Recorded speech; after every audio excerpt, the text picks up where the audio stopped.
Welcome to Alive and Well, the podcast for the new era of high achievers. You're done burning out, and you're ready to lead, work, and live in a rhythm that honors both your brilliance and your body. I'm your host, Michelle Grosser. I'm a trial attorney turned nervous system strategist, and I've lived the burnout story. I know what it's like to chase your goals at the expense of your well-being. And I also know it doesn't have to be that way. Here, we're redefining success.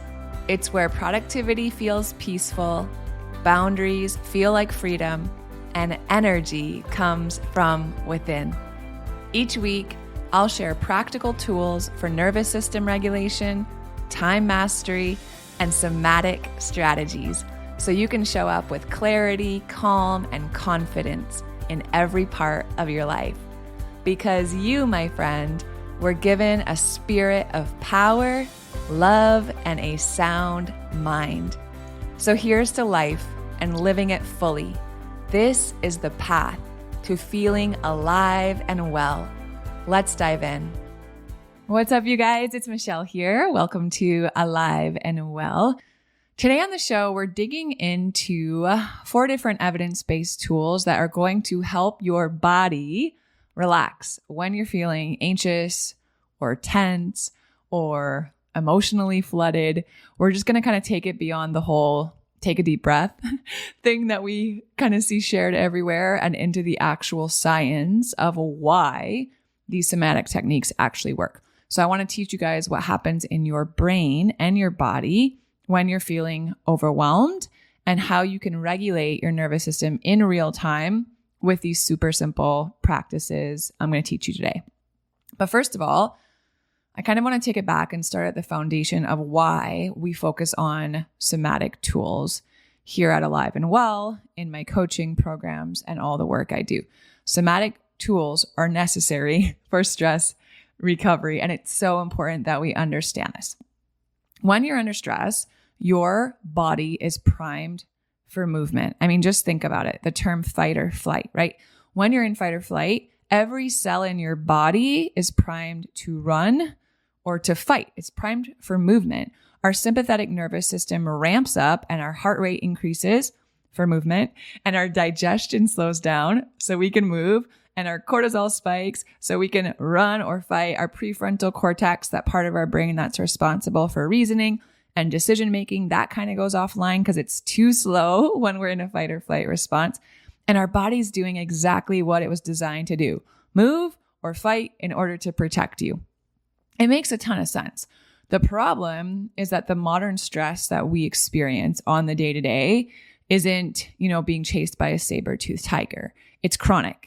It's subtle. It rarely ends with this clear, I've escaped moment, right? Or I've defeated the threat moment. And those danger over moments, those signal that our body's safe to return to baseline stress level. So if we don't have those clear danger over moments, what happens?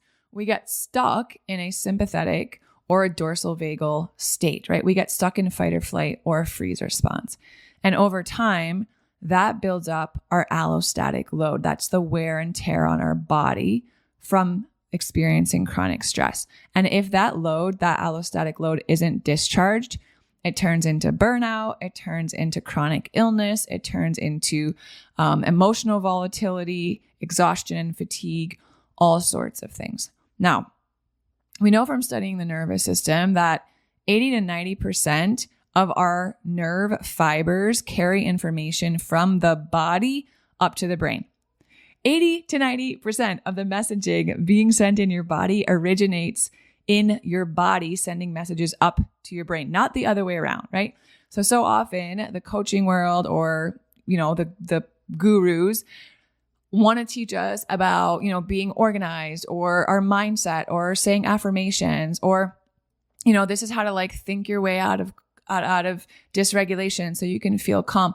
But it doesn't work because 80% of the messaging going on starts in our body, sending messages up to our brain. So it doesn't really matter what's going on up there, or at least that's only 10 to 20% of the messaging. that's happening in our thoughts. It's really bringing a felt sense of safety to our body. We've got to use bottom-up regulation, and that's what somatic tools do. They send signals of safety from the body, 80 to 90% of the messaging going on, up to your brain. So your nervous system gets the signal that it's like, okay, we can downshift.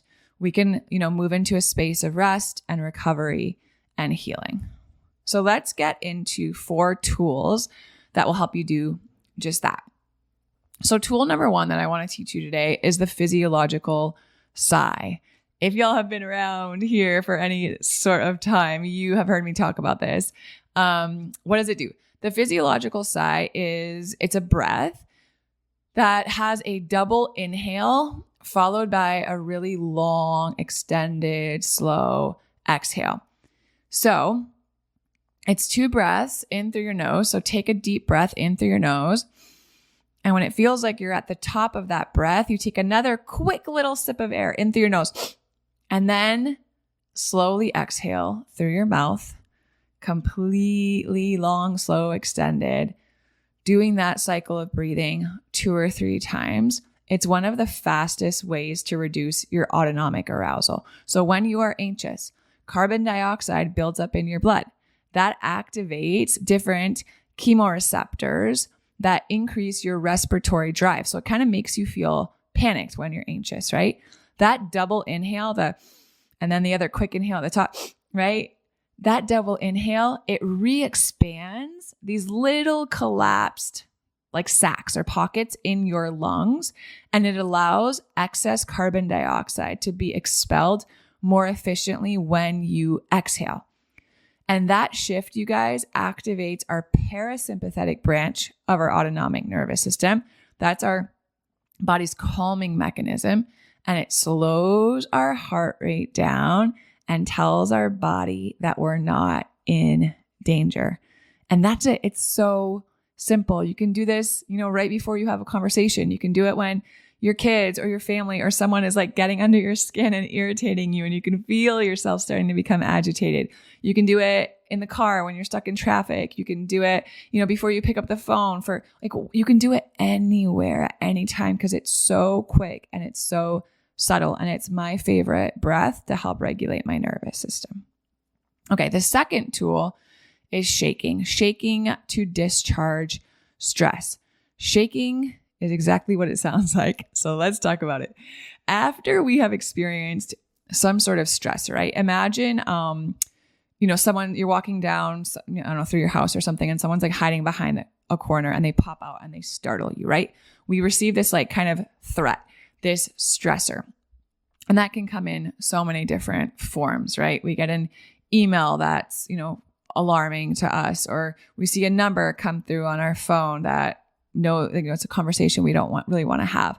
Or, there's a big bill that comes through that was unexpected, or maybe it's health related stress or some sort of relational stress or whatever.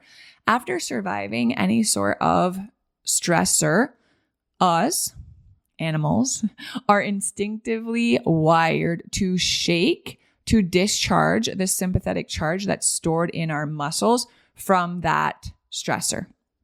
We see it all the time in animals, right? If my dog, I used to see it all the time when we lived in Miami because our back patio sliding doors were always open, and my dog would catch sight of either a lizard or a squirrel or something in the backyard, and my dog would just book it right to the fence and try to capture this animal, get this animal that it could see. The animal would get away. My dog wouldn't get it. But then what would my dog do, right? My dog went into fight or flight mode, booked it. All the instinct just took over. My dog's body is flooded with adrenaline. And then my dog doesn't get whatever it was chasing. The thing gets away, right? And what does my dog do? It shakes, right? He would shake it off, shake off that stress, shake off that experience, and then go out his day and probably go take a nap on the couch. We have the same capacity, but we often override it. Shaking stimulates the proprioceptors in our joints and our muscles, and that signals to our brain that it's safe to downregulate. Shaking also resets our HPA axis. That's our stress response system in our body. It reduces muscle tension. It in turn lowers our sympathetic tone. Also, any sort of rhythmic movement. So if you are shaking to like your favorite song, let's say, that increases GABA in the brain, and that's a calming neurotransmitter, and that reduces anxiety and it dampens excessive neural firing. So exactly what it sounds like. Put on a song. I like to do it with a song. You don't have to. But man, just stand up. If you're in public, you can even go to the bathroom and do this. I've done that. Especially if I'm somewhere where I've been speaking or presenting or teaching in public. I go to the bathroom 3-4 minutes before I'm going to be expected to speak. And I just shake it out for a minute to let all of that stress that's running through my body discharge. And then I'm able to show up so much more composed and grounded with access to the parts of my brain that I want. But you can do this, when your kids are having a temper tantrum. You can do this before a big meeting or presentation at work. You can do this anywhere. And then just start bouncing. Bounce like kind of gently through your knees, let your arms and your shoulders and your head kind of follow, and just shake it out, man. Shake it for 1 to 2 minutes. Make sure you're breathing as you're shaking. I like to put a smile on my face that also signals safety to my body. But whatever it takes for you to let yourself just shake out your hands, shake out your arms, shake out your legs, your feet, and move around for a minute or two. And you're going to notice the shift in your nervous system just from shaking to discharge stored stress. So that's the second tool. The third tool I want to teach you guys today has to do with pressure or weight. Deep pressure stimulation, whether it's from like a weighted blanket, maybe you guys have a weighted blanket or you've been under a weighted blanket before, you know how that feels. Maybe it's firm touch. Maybe it's like a firm hug from someone that you love and trust, or maybe it's some sort of body compression. That's been shown to activate our parasympathetic nervous system. Again, our body's calming mechanism, and it reduces cortisol and it increases the feel-good hormones like oxytocin and serotonin that promote calm and safety and emotional connection. And that kind of input, you guys, from deep pressure, you can even like wrap yourself like a burrito in your regular blanket. Just have it be kind of tight. Maybe even someone else can help you do that. It stimulates these receptors in your skin, and that feeds into our vagal afferents and helps regulate our emotional responses in the part of our brain that's responsible for the sensations of our body and emotional regulation.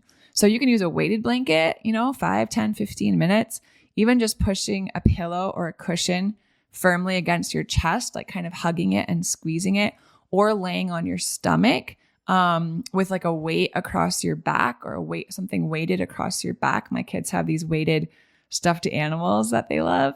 That can be really helpful. And the key is really having this sustained, like firm, but not painful, obviously, pressure.